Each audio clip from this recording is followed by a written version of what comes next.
Syria में ISIS के ठिकानों पर अमेरिका का हमला, 70 से ज्यादा ठिकानों पर एयर स्ट्राइक कर बनाया निशाना। सीरिया में 2 अमेरिकी सैनिक और एक अमेरिकी इंटरप्रेटर के मारे जाने के बाद यूएस ने हमला किया। 13 दिसंबर को पॉलमायरा में आईएसआईएस ने किया था हमला। बांग्लादेश में इस्लामिक कट्टरपंथी भारत के खिलाफ लोगों को भड़का रहे। एक स्थानीय अखबार के संपादक के नेतृत्व में सभी भारतीय प्रतिष्ठानों और नागरिकों को निकालने की कसम खाई गई। इस्लामिक कट्टरपंथी ने ढाका में एक सांस्कृतिक संस्था उद्देश्य शिल्पी गोष्ठी के दफ्तर पर किया हमला। दंगाइयों ने पहले दफ्तर में तोड़फोड़ की, इमारत में लगाई आग। ढाका के शाहबाग में कट्टरपंथी प्रदर्शनकारियों का विरोध प्रदर्शन जारी। शाहबाग चौराहे के आसपास की सड़कों को प्रदर्शनकारियों ने किया जाम। तरह तरह के लगाए जा रहे हैं नारे। अंतरिम सरकार ने लोगों से हिंसा से बचने की अपील की। पूरे ढाका में हाई अलर्ट जारी। भारी तादाद में पुलिस और सेना के जवान किए गए तैनात। अंतरिम सरकार के चीफ एडवाइजर मोहम्मद यूनुस से लोगों से शांति बनाए रखने की अपील की। कहा, हादी की हत्या में शामिल लोगों का जल्द होगा इंसाफ। हथियारों के साथ नहीं बरती जाएगी नरमी। बांग्लादेश में भड़के हिंसा के बाद ईस्टर्न कमांड प्रमुख लेफ्टिनेंट जनरल आरसी तिवारी ने त्रिपुरा के परवा क्षेत्र में भारत बांग्लादेश सीमा का दौरा किया। सेना, असम राइफल्स और बीएसएफ के अधिकारियों के साथ बैठक भी की। देश की राजधानी दिल्ली में सांस लेना हुआ मुश्किल। अक्षरधाम इलाके में गंभीर श्रेणी में पहुंचा AQI 420। धुंध की मोटी पर अच्छाई। दिल्ली के सराय काले खां इलाके में जबरदस्त धुंध, प्रदूषण का स्तर गंभीर श्रेणी में। Air quality index 428। सांस लेना हुआ दोपहर। राजधानी में भीषण स्मॉग के चलते रेल यातायात प्रभावित। कई ट्रेनें रद्द, कई ट्रेनें लेट से चल रही। प्लेटफॉर्म पर यात्री परेशान। घने कोहरे के चलते दिल्ली एयरपोर्ट ने यात्रियों के लिए एडवाइजरी जारी की। एयरलाइंस के संपर्क में रहने को कहा। दिल्ली में बढ़ते प्रदूषण पर काबू पाने में जुटा प्रशासन। पिछले 24 घंटे में प्रदूषण फैलाने वाली 11,776 गाड़ियों को काटा चालान। वहीं दिल्ली में डस्ट कंट्रोल के लिए करीब 2068 किलोमीटर सड़क की मशीन से की गई सफाई। पानी का छिड़काव और एंटी स्मॉग गन का इस्तेमाल। रामनगरी अयोध्या धुंध की सफेद चादर में लिपटी। भीषण ठंड और स्मॉग के लोगों से परेशानी बढ़ी, वही जनजीवन प्रभावित हुआ। आगरा में शीतलहर और घने कोहरे का प्रकोप। धुंध की सफेद चादर में लिपटा ताजमहल दीदार हुआ दोपहर। यूपी के मुरादाबाद में ठंड और कोहरे की डबल मार। ठंड से बचाव के लिए अलाव का सहारा ले रहे। हरियाणा के करनाल में शीतलहर के साथ कोहरे का प्रकोप। घने कोहरे के चलते विजिबिलिटी हुई बेहद कम। ट्रैफिक पर असर पड़ा।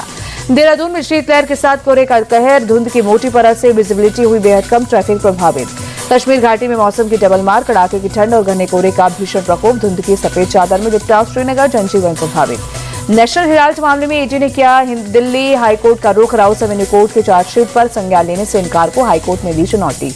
ईडी ने ट्रायल कोर्ट के फैसले में कई कानूनी खामियों का दिया हवाला। कहा, इस फैसले की समीक्षा जरूरी है। बिहार के सीएम नीतीश कुमार के हिजाब हटाने के खिलाफ जम्मू कश्मीर में शिकायत। पूर्व सीएम महबूबा मुफ्ती की बेटी इल्तिजा ने श्रीनगर में दर्ज कराई शिकायत। इल्तिजा ने सीएम नीतीश के साथ जम्मू कश्मीर के सीएम उमर अब्दुल्ला पर भी साधा निशाना। कहा, उमर ने इसकी निंदा करने में 2 दिन क्यों लगाए। इल्तिजा मुफ्ती ने गिरिराज सिंह पर किया पलटवार। कहा, ये राम राज्य नहीं गौरव राज बनाना चाहते हैं। सपा सांसद जियाउर रहमान बर्क ने सीएम नीतीश के खिलाफ कानूनी कार्रवाई की मांग की। कहा, ऐसे शर्मनाक हरकत के लिए उन्हें माफी मांगनी चाहिए। बीजेपी नेता मैथिली ठाकुर ने हिजाब विवाद पर बोलने से किया इनकार। कहा, सीएम नीतीश इस पर जो बोलेंगे वो ज्यादा सही होगा। बाबा बागेश्वर ने सीएम नीतीश के हिजाब हटाने को बताया गलत। कहा, जो हुआ वो अच्छा नहीं हुआ।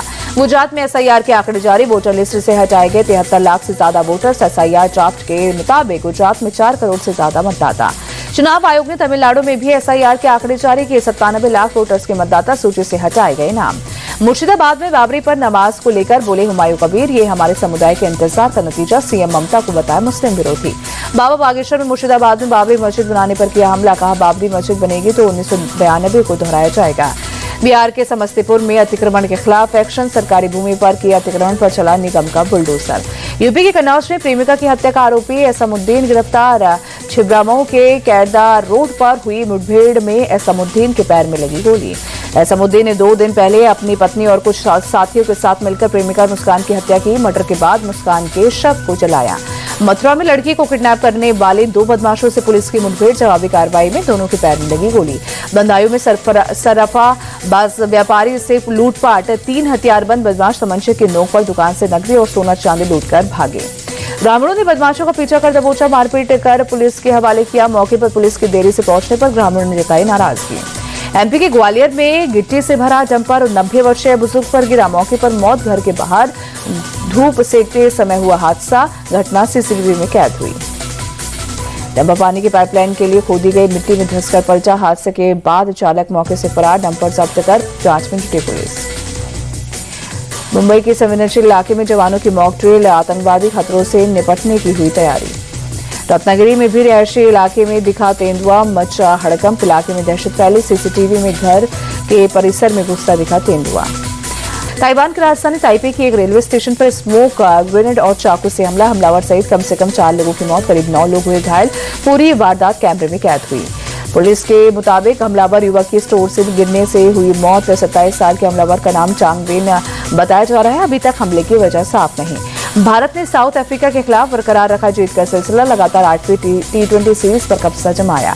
अहमदाबाद में टीम इंडिया ने 5वें और आखिरी T20 मैच में साउथ अफ्रीका को 30 रनों से हराया। 5 मैचों की T20 सीरीज 3-1 से अपने नाम की। अहमदाबाद T20 में शानदार पारी के लिए Hardik Pandya player of the match बने। वरुण चक्रवर्ती ने जीता प्लेयर ऑफ द सीरीज का खिताब। T20 वर्ल्ड कप और न्यूजीलैंड के खिलाफ T20 सीरीज के लिए आज होगा भारतीय टीम का ऐलान। मुंबई में होगी चयन समिति की बैठक। चीफ सेलेक्टर अजीत अगरकर और सूर्य कुमार दोपहर 1:30 बजे प्रेस कॉन्फ्रेंस करेंगे। 7 फरवरी से भारत और श्रीलंका की मेजबानी में होगा T20 विश्व कप।